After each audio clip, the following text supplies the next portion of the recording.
Very good morning. नमस्कार, आप सबका स्वागत है हमारे यूट्यूब चैनल के ऊपर माही सर नर्सिंग क्लासेस के अंदर, जहां हम डिस्कस करेंगे बहुत ही इम्पॉर्टेंट एमसीक्यूज़ जो आपके अपकमिंग नर्सिंग के एग्ज़ाम से कॉम्पिटिटिव उसके अंदर काफ़ी इम्पॉर्टेंट है। CHO, CRPF, north set, DSSB, PGI Chandigarh के लिए। तो हम स्टार्ट करें हमारी नेक्स्ट सेकंड वीडियो। उससे पहले मैं आप रिक्वेस्ट करता हूं, जो भी नए पर्सन्स हैं, नर्सिंग पर्सन्स हैं, वो चैनल को सब्सक्राइब जरूर करें, लाइक शेयर करें और कमेंट भी करें, और बेल आइकन के ऑल नोटिफिकेशन को प्रेस कीजिए, जिससे आपको वीडियो तुरंत मिल जाए। तो हम अपने नेक्स्ट क्वेश्चन के लिए स्टार्ट करते हैं। आपका फर्स्ट क्वेश्चन है आज का 21st क्वेश्चन है, that is which of the following is not related to MMR vaccine. इसमें से MMR वैक्सीन से रिलेटेड कौन सा नहीं है, नॉट पूछा है। तो इसके ऑप्शंस हैं A measles, B rubella, C rickets, D mumps. तो फटाफट से इसका राइट आंसर कमेंट कीजिए, और इसका जो राइट आंसर है वो है रिकेट्स। बाकी सभी क्या है, वैक्सीन प्रिवेंटेबल डिजीज है, बट रिकेट्स क्या है, ये न्यूट्रिशनल डेफिशिएंसी डिजीज है। कौन सी है? न्यूट्रिशनल। और ये विटामिन डी की डेफिशिएंसी से डिजीज कंडीशन होती है, किसके अंदर? चिल्ड्रन में। ठीक है, अब चलते हैं अपने नेक्स्ट क्वेश्चन की ओर। 22nd क्वेश्चन वो है, ये रहा। Who devised the autoclave used for sterilization? Sterilisation के लिए जो हम एक इक्विपमेंट यूज करते हैं, ऑटोक्लेव, उसके फाउंडर कौन है? उसके ऑप्शंस हैं आपके A Charles Chamberland, B Robert Koch, C Edward Jenner and D Antonie van Leeuwenhoek. तो इसका जो राइट आंसर कमेंट कीजिए फटाफट से डियर स्टूडेंट्स। तो इसका जो राइट आंसर है वो है A चार्ल्स चैम्बरलैंड। तो चार्ल्स चैम्बरलैंड ने 1879 के अंदर सर्जिकल इक्विपमेंट्स के और लेबोरेटरी इंस्ट्रूमेंट्स को फर्स्ट टाइम इन्होंने स्टेलाइज किया था। और रॉबर्ट कॉच है वो ट्यूबरक्लोसिस से रिलेटेड है। एडवर्ड जो जेनर है उन्होंने क्या किया था? स्मॉल पॉक्स वैक्सीन बनाई थी। और एंटोनी वैन ल्यूवेनहॉक ने क्या किया था? इन्होंने सबसे पहले माइक्रोस्कोपी का खोज की थी। माइक्रोस्कोपी की इन्होंने खोज की थी, और इनको हम फादर ऑफ माइक्रोबायोलॉजी भी कहते हैं। क्या बोलते हैं? फादर ऑफ माइक्रोबायोलॉजी भी कहते हैं। और इन्होंने सबसे पहले बैक्टीरिया का ऑब्जर्वेशन किया था। अब चलते हैं हमारे नेक्स्ट क्वेश्चन की ओर। द 23rd क्वेश्चन है वो है, ये रहा कि वाइडाल और serological test is used to detect the presence of the following pathogenic microorganisms। वाइडाल एक टेस्ट होता है जो ब्लड टेस्ट है, वो कौन सी पैथोजेनिक माइक्रो ऑर्गेनिज्म की प्रेजेंस को डिटेक्ट करने के लिए किया जाता है। ऑप्शंस है आपके पास में A E coli, B Mycobacterium tuberculosis, C Haemophilus influenza, D salmonella typhi. फटाफट से इसके राइट आंसर कमेंट कीजिए डियर्स। इसका जो राइट आंसर है वो है salmonella typhi. D is the right answer, because जो वाइडाल टेस्ट होता है वो साल्मोनेला टाइफी एक माइक्रो ऑर्गेनिज्म है, उसकी प्रेजेंस को देखने के लिए किया जाता है। और ये किया जाता है आपके टाइफाइड फीवर के अंदर। किसके अंदर? टाइफाइड फीवर के अंदर वाइडाल टेस्ट किया जाता है। ठीक है, अब चलते हैं नेक्स्ट क्वेश्चन की ओर। 24th question that is on your screen. The causative agent of Lyme disease. Lyme disease का पॉजिटिव एजेंट कौन सा है? ऑप्शन है A रिकेट्सिया प्रोजेकी, B है ट्रिपोनोसोमा ब्रुसियाई गैमियंसी, C है बोरेला ब्रुगॉडफ्राई एंड D है अल्फा वायरस। फटाफट से इसका राइट आंसर कमेंट कीजिए डियर्स। और इसका जो राइट आंसर है वो है C। क्लियर? ये क्या है? एक तरीके की टिक बॉर्न डिजीज है। कैसी है? टिक बॉर्न डिजीज है। जो लाइस से फैलती है। ठीक है, फिर अपन बात करते हैं रिकेट्स या पाउजे की जो डिजीज कंडीशन है वो है एक तरीके का आपका टाइफस एपिडेमिक। क्या है? टाइफस एपिडेमिक, स्क्रब टाइफस होता है। ठीक है, अब चलते हैं नेक्स्ट क्वेश्चन की और 25th क्वेश्चन वो है which of the following micro organisms causes gonorrhoea. तो गोनोरिया का कॉज करने के लिए माइक्रो ऑर्गेनिज्म कौन सा है? सबसे पहले हम देखते हैं कि गोनोरिया क्या है।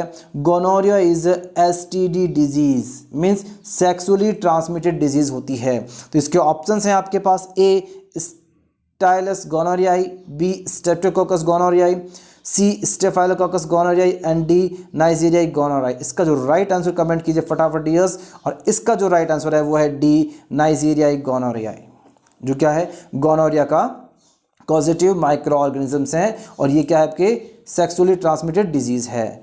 नेक्स्ट क्वेश्चन है आपके 26th question, what is the optimum temperature for autoclave to achieve sterility. Means किसी भी इक्विपमेंट की स्टेरिलिटी को अचीव करने के लिए ऑटोक्लेव के अंदर जो उसका ऑप्टिमम टेम्परेचर होता है वो कितना होता है। ऑप्शंस हैं, A 121 degree centigrade for 30 minutes, B 60 degree centigrade for 30 minutes, C 34 degree centigrade for 30 minutes and D 27 degree centigrade for 30 minutes. Dear फटाफट से इसका आंसर दीजिए, इसका राइट आंसर कमेंट कीजिए। इसका जो राइट आंसर है वो है ए 121 डिग्री सेंटीग्रेड फॉर 30 मिनट्स। अगर अपन इसकी नॉर्मल रेंज की बात करते हैं तो इसका जो टेम्परेचर होता है रखना चाहिए हमें 15 टू 30 मिनट्स। ठीक है, एक और इसके अंदर वर्ड यूज किया जाता है वो होता है प्रेशर का, कि इसका प्रेशर कितना होता है। इसका जो प्रेशर मेंटेन किया जाता है वो होता है आपके 15 पाउंड। कितना होता है? 15 पाउंड्स पर इंच स्क्वायर होता है। ठीक है, अब चलते हैं नेक्स्ट क्वेश्चन की और 27th क्वेश्चन जो ये रहा आपके लिए, type 1 hyper sensitivity is mediated bye. Type 1 type की जो हाइपर सेंसिटिविटी होती है वो किससे होती है? किसी इम्यूनोग्लोबुलिन की वजह से होती है। ऑप्शन है आपके पास में IgG, IgA, IgM and IgE. फटाफट से इसका आंसर दीजिए डियर्स, और इसका राइट आंसर है वो है IgE. D is the right answer. अब देखते हैं जो टाइप 1 हाइपर सेंसिटिविटी होती है इससे हम क्या बोलते हैं? एनाफ्लाइटिक रिएक्शन कहते हैं।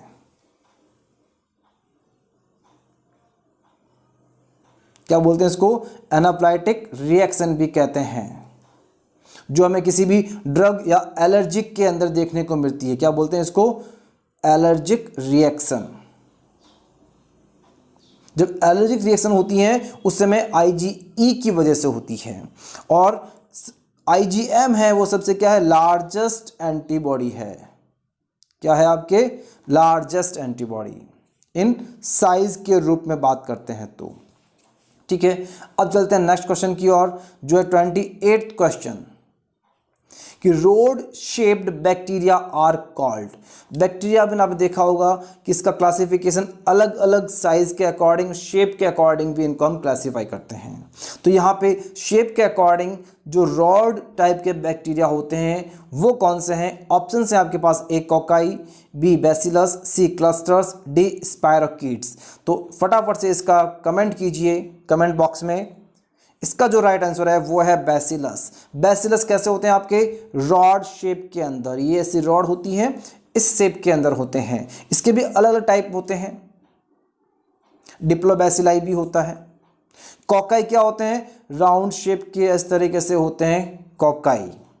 ये भी डिप्लोकोकस भी होते हैं, स्ट्रेप्टोबैसिलाई भी होते हैं, स्ट्रेप्टोकोकस भी होते हैं, कोकोबैसिलाई भी होते हैं, जिसके अंदर दो शेप एक साथ में होते हैं, इस तरीके से और इस तरीके से। ठीक है, अब चलते हैं नेक्स्ट क्वेश्चन की ओर 29th क्वेश्चन जो ये रहा आपके स्क्रीन पर, lack of oxygen in the blood stream is called. Blood के अंदर ऑक्सीजन की अगर कमी हो जाती है तो उस कंडीशन को हम क्या कहते हैं? ए साइनोसिस, बी हाइपॉक्सिया, सी हाइपॉक्सीमिया, डी एनॉक्सीमिया। चारों कंडीशन के अंदर ऑक्सीजन की क्या हो रही है? कमी हो रही है। बट ब्लड के अंदर अगर कमी होती है तो उस कंडीशन को अपन कहते हैं hypoxemia. C is the right answer. Hypoxemia means lack of oxygen in the blood. अब बात कर लेते हैं वन बाय वन। साइनोसिस का मतलब क्या होता है? साइनोसिस का मतलब होता है blue discolouration of the skin. क्या होता है? Blue skin and mucus membrane. क्या होती है? Mucus membrane. ठीक है, इसमें भी दो टाइप के होते हैं। एक होता है सेंट्रल, एक होता है peripheral. Central cyanosis and peripheral cyanosis. ठीक है, हाइपॉक्सिया की बात करते हैं तो ये होता है lack of oxygen into tissue. जो टिश्यू होते हैं उसके अंदर ऑक्सीजन की कमी होती है, उसे अपन क्या बोलते हैं? हाइपॉक्सिया कहते हैं। और एनॉक्सीमिया का मतलब क्या होता है कि abnormal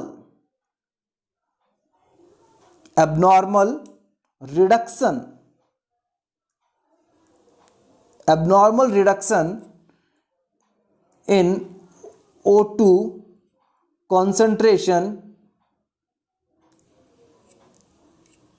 in tissues in blood में इसमें कमी बताई थी। बट एनॉक्सीमिया कंडीशन में क्या होता है? एबनॉर्मल रिडक्शन हो जाता है ऑक्सीजन का ब्लड के अंदर। अब चलते हैं नेक्स्ट क्वेश्चन की ओर। वो है ये रहा।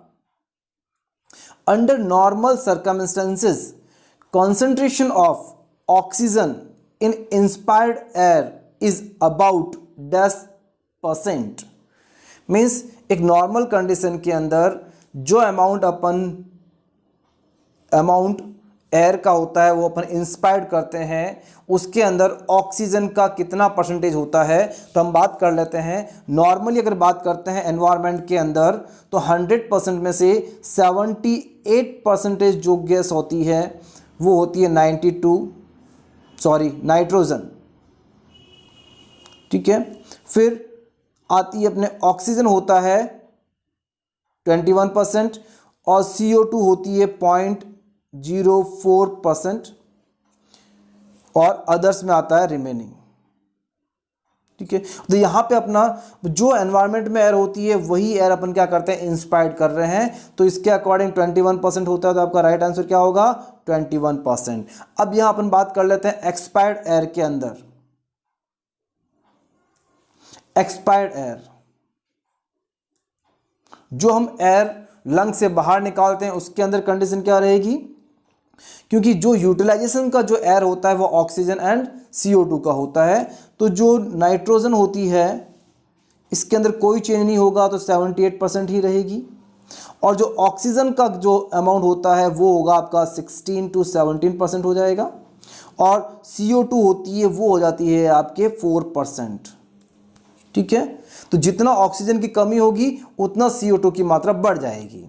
ठीक है, अब चलते हैं नेक्स्ट क्वेश्चन की ओर। As per Kubler-Ross stages of grieving, refusing to believe that loss is happening or has happened is called। जो कुबलर-रॉस होता है, जो ग्रीविंग स्टेज होती है शेमफुल की वाली, तो उस स्टेज के अंदर एक स्टेज होती है जिसके अंदर वो बिलीव नहीं करता है कि कोई चीज़ उसको लॉस हुई है। तो उस कंडीशन को हम क्या कहते हैं? तो उस कंडीशन को हम कहते हैं, वो ऑप्शन है आपके पास में। फर्स्ट है बार्गेनिंग, एक है डिनाइल, सी एक्सेप्टेंस, डी डिप्रेशन। तो इसमें से जो राइट आंसर होगा वो होगा डिनाइल।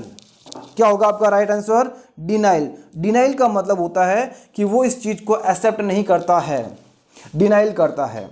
तो अगर इसकी स्टेजेस की बात करते हैं तो इसके स्टेजेस होते हैं, फर्स्ट जो स्टेज होती है वो होती है डिनाइल। ठीक है। और सेकंड जो होती है वो होती है एंगर। थर्ड जो स्टेज होती है वो होती है बार्गेनिंग।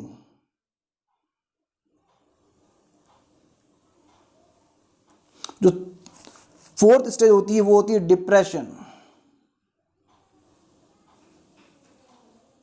और जो फिफ्थ स्टेज होती है वो होती है एक्सेप्टेंस। ठीक है, ये 5 स्टेजेस होती हैं। इसमें भी क्वेश्चन आ सकता है, इसका सीक्वेंस के अकॉर्डिंग भी क्वेश्चन आ सकता है। तो हम चलते हैं अपने नेक्स्ट क्वेश्चन की ओर। ये रहा, what is the approximate normal level of haematocrit और packed cell volume in man. Means man के अंदर हीमोक्राइट वैल्यू कितनी होती है, जिसको अपन पैक्ड सेल वैल्यू भी वॉल्यूम भी कहते हैं। तो यहां पे हम बात करते हैं हीमेटोक्राइट वैल्यू की। मेल और फीमेल दोनों में अलग होती है। मेल की बात करते हैं वो होता है 40 to 50%, और जो फीमेल की बात करते हैं वुमेन्स की, वो होती है 36 to 48%। क्लियर, ये होती है हीमेटोक्राइट वैल्यू। और हीमेटोक्राइट वैल्यू का मतलब क्या होता है कि how much of your blood is made up of RBC. Means जो आपका ब्लड होता है उसके अंदर आरबीसी का रोल कितना होता है, या फिर आरबीसी की मात्रा कितनी होती है, वो होता है आपका हीमेटोक्राइट वैल्यू। तो इसके अंदर जो राइट ऑप्शन होगा वो होगा सी, 40 to 50%। क्लियर। अब चलते हैं नेक्स्ट क्वेश्चन की ओर। Which of the following tests need to be performed radial artery cannulation to evaluate radial and ulnar arterial patency। तो इसमें थोड़ा सा घुमा के पूछा है कि रेडियल आर्टरी कैनुलेशन के लिए हम कौन सा टेस्ट करते हैं। तो इसके जो ऑप्शंस हैं, ए है कुप्स टेस्ट, बी एलेंस टेस्ट, सी कैपिलरी रिफिल टेस्ट और डी बर्जर्स टेस्ट। इसका जो कमेंट है फटाफट से आंसर कमेंट कीजिए कमेंट बॉक्स में। और इसका जो राइट आंसर है वो है एलन टेस्ट। एलन टेस्ट के अंदर हम क्या करते हैं, एलन टेस्ट जब भी हम एबीजी परफॉर्म करते हैं, क्या करते हैं, आर्टीरियल ब्लड गैस एनालिसिस, तो हम क्या करते हैं, एलन टेस्ट करते हैं। ये क्यों करते हैं कि रेडियल आर्टरी और उसकी पेटेंसी को देखने के लिए, ठीक है, एबीसी मेजर्स के लिए। और करते हैं अपन कंटिन्यूअस, किसके लिए, कंटिन्यूअस ब्लड प्रेशर मेजरमेंट।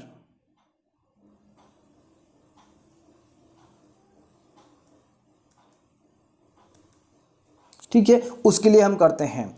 फिर नेक्स्ट आता है आपका कुप्स टेस्ट का कोई ऐसा है नहीं टेस्ट। फिर बात है अपन कैपिलरी रिफिल टेस्ट की बात करते हैं। तो कैपिलरी रिफिल टेस्ट की हम बात करें तो कैपिलरी रिफिल टेस्ट हम क्या करते हैं, जो नेल बेड्स होते हैं, कहाँ पे, नेल बेड्स होते हैं, वहाँ हम टेस्ट करते हैं। और इसके अंदर हम देखते हैं कि amount of blood flow to tissue, tissue को कितने अमाउंट का ब्लड फ्लो हो रहा है। तो ये टेस्ट नॉर्मल जो टेस्ट होता है वो होता है 1 to 2 सेकेंड के लिए। ठीक है, फिर बात करते हैं बुर्जियस टेस्ट होता है। जो बुर्जियस टेस्ट होता है ये हम टेस्ट करते हैं किसके लिए, बुर्जियस टेस्ट होता है वो हम करते हैं आपके to check the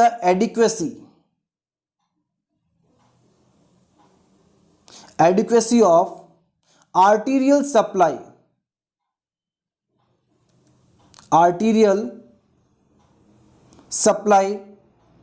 two legs के अंदर जो आर्टीरियल ब्लड सप्लाई होती है उसकी एडिक्वेसी को चेक करने के लिए हम बर्जियस टेस्ट करते हैं। और इसके अंदर क्या करते हैं कि सुपाइन इसकी पोजीशन होती है, सुपाइन पोजीशन के अंदर हम पेशेंट को लिटा देते हैं और उसके जो दोनों लेग्स हैं उसको हम एलिवेट करते हैं 45 डिग्री एंगल पर। क्लियर है, और वहां पे हम इसको होल्ड करते हैं 2 मिनट्स के लिए। ठीक है, तो उसके अंदर हम चेक करते हैं। ठीक है, अब चलते हैं नेक्स्ट क्वेश्चन की ओर। A group of symptom is known as, group of symptom, अगर सिम्टम्स को अगर एक ग्रुप के अंदर अपन साथ में इंक्लूड कर देते हैं तो उसे हम क्या कहते हैं। ऑप्शंस हैं साइंस, ए, बी है syndrome, C clinical manifestations, D group of symptoms.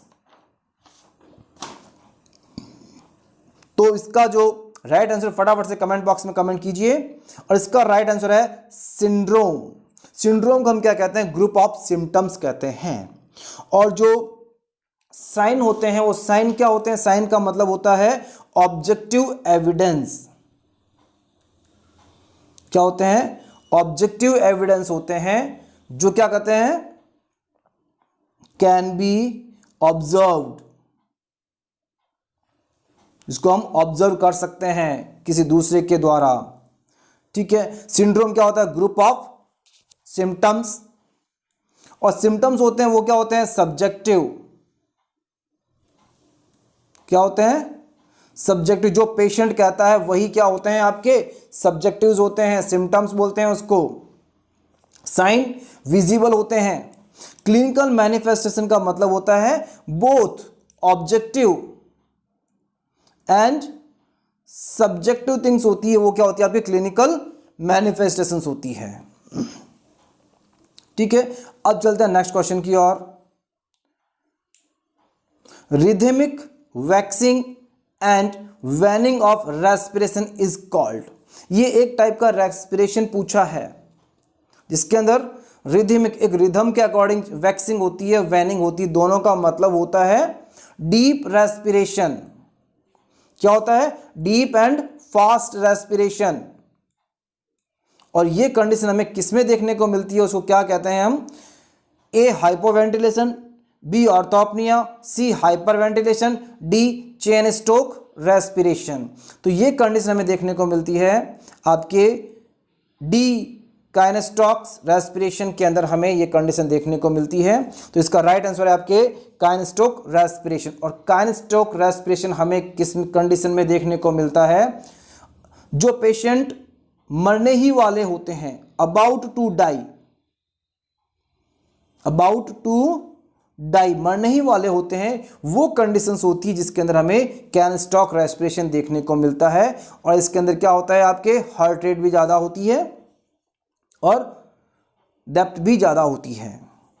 और ये पूरे एक साइकिल के अंदर कंप्लीट होता है। और इसका जो नॉर्मल साइकिल होता है वो होता है आपके 30 सेकेंड टू 2 मिनट्स। तो इसका काइनेस्टॉक रेस्पिरेशन का भी वीडियो बना हुआ है मेरे चैनल के ऊपर, वो आप देख सकते हैं। क्लियरली आपको समझ में आ जाएगा काइनेस्टॉक रेस्पिरेशन क्या होता है। ठीक है। इसकी 3 स्टेज होती है। कितनी? 3 स्टेज। फर्स्ट होती है initial stage, second later stage and third apnoea stage. ठीक है। अब चलते हैं दूसरे और हाइपोवेंटिलेशन देख लेते हैं कि हाइपोवेंटिलेशन क्या होता है। तो हाइपोवेंटिलेशन की बात करते हैं तो हाइपोवेंटिलेशन का मतलब होता है शैलो एंड टू स्लो।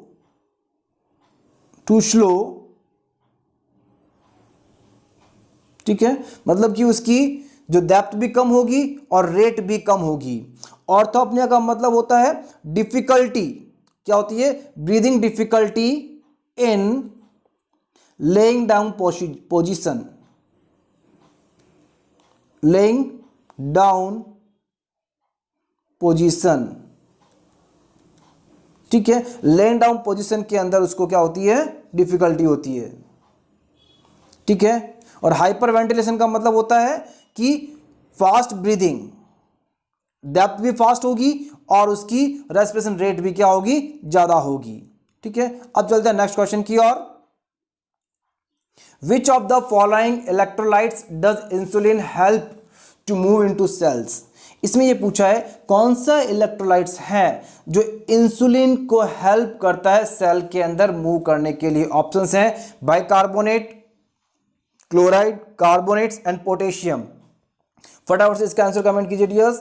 और इसका जो राइट आंसर है वो है डी, पोटेशियम जो होता है क्या करता है? इंसुलिन के लिए हेल्प करता है। अब चलते हैं नेक्स्ट क्वेश्चन की ओर। Type of specific gravity of the urine normally range approximately from, मीन्स यहां पूछा है आपसे यूरिन की स्पेसिफिक ग्रेविटी क्या होती है, नॉर्मल। ऑप्शंस हैं A 1.8 to 2, B 1.5 to 1.8, C 0.75 to 1 and D है 1.01 to 1.025। फटाफट से इसका राइट आंसर कमेंट कीजिए डियर्स। और इसका जो राइट आंसर है वो है D 1.01 to 1.025, that is the normal. बहुत फ्रिक्वेंटली आस्किंग क्वेश्चंस हैं ये। और अब बात करते हैं कि अगर स्पेसिफिक ग्रेविटी बढ़ जाती है तो क्या होगा और कम हो जाती है तो क्या होगा, और किस कंडीशन में होती है। जब स्पेसिफिक ग्रेविटी बढ़ती है वो कंडीशन होती है आपकी डिहाइड्रेशन। डिहाइड्रेशन, डायरिया मीन्स कमी हो जाती है, स्वेटिंग, एक्सेसिव स्वेटिंग,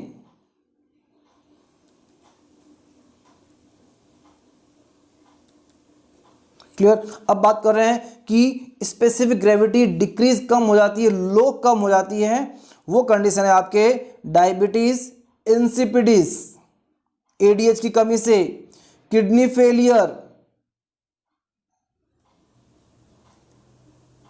मींस जब बॉडी के अंदर फ्लूइड की मात्रा बढ़ जाती है उस कंडीशन में आपकी स्पेसिफिक ग्रेविटी कम हो जाएगी। अब चलते हैं नेक्स्ट क्वेश्चन की ओर। Dash is the process of introducing a disinfectant solution to the internal environment of the body when someone passes away। कि इसके अंदर क्या है, अगर कोई आदमी, कोई पर्सन की डेथ हो जाती है तो हम ऐसे केमिकल्स जो हम उसके बॉडी के अंदर डालते हैं या उसके अंदर इंट्रोड्यूस करते हैं, उस प्रोसेस को हम क्या कहते हैं। ऑप्शंस है ए एम्बैक्टीरियम, B रीवैक्सीनेशन, C एम्बेलिंग and D rinsing. तो इसका फटाफट से राइट आंसर कमेंट कीजिए डियर्स। और इसका जो राइट आंसर है वो है एम्बेलिंग, सी इज द राइट आंसर। तो एम्बेलिंग का मतलब क्या होता है, art and science of preserving humans. हम क्या करते हैं, ह्यूमन को प्रिजर्व करते हैं टू बिकम डिकम्पोज होने से बचाने के लिए हम क्या करते हैं, केमिकल यूज करते हैं, उस प्रोसेस को हम कहते हैं एम्बेलिंग। क्लियर। अब चलते हैं नेक्स्ट क्वेश्चन की ओर। Enema is called antispasmodic. कौन सा एनिमा है जिसको हम एंटी स्पाज्मोटिक एनिमा भी कहते हैं। ऑप्शंस हैं A cold, B carbonative, C anti helminthic, D oil. इसका जो राइट आंसर है फटाफट से कमेंट बॉक्स में कमेंट कीजिए। और इसका जो राइट आंसर है वो है कार्मिनेटिव एनिमा। और जो कार्मिनेटिव एनिमा होता है उसे हम एंटी स्पाज्मोटिक भी कहते हैं। और इसका जो रोल होता है वो क्या होता है, आपके गैसेस डिस्टेंशन को कम करना। क्या करना है, गैसेस डिस्टेंशन को, गैस डिस्टेंशन को कम करना। ठीक है। Carbonative enema. Anti helminthic enema का मतलब होता है जो भी वॉर्म्स होते हैं, वॉर्म्स, उनको हमें रिमूव करने के लिए, डेस्ट्रॉय और एक्सपेल द वॉर्म्स। ठीक है। फिर ऑयल एनिमा यूज करते हैं अपन to soften the stool, constipation condition के अंदर। ठीक है। फिकल मैटर को सॉफ्ट करने के लिए, स्टूल को सॉफ्ट करने के लिए। ठीक है। इसके अंदर जो ऑयल यूज करते हैं वो होता है ऑलिव ऑयल। ठीक है। Ginger, castor oil.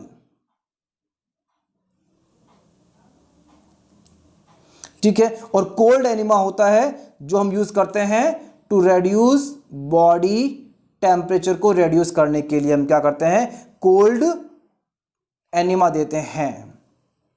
ठीक है। अब चलते हैं नेक्स्ट क्वेश्चन की ओर। That is HbA1c value reflects the blood glucose in the past how many months. Means HbA1c test हम ब्लड ग्लूकोज लेवल को चेक करने के लिए करते हैं कितने महीने के अंदर। तो इसका जो राइट आंसर होगा वो होगा, ऑप्शन है ए 1 मंथ, बी 7, सी 6, डी 3। इसका जो राइट आंसर है फटाफट से कमेंट कीजिए, और इसका जो राइट आंसर है वो है D 3 months. Means every 3 months के अंदर जो भी डायबिटिक पेशेंट है उसको हमेशा HbA1c टेस्ट करवाना चाहिए होता है। और ये इसको हम क्या बोलते हैं, ग्लाइसेटेड हीमोग्लोबिन बोलते हैं। क्या बोलते हैं, ग्लाइसेटेड हीमोग्लोबिन, ग्लाइसेटेड हीमोग्लोबिन।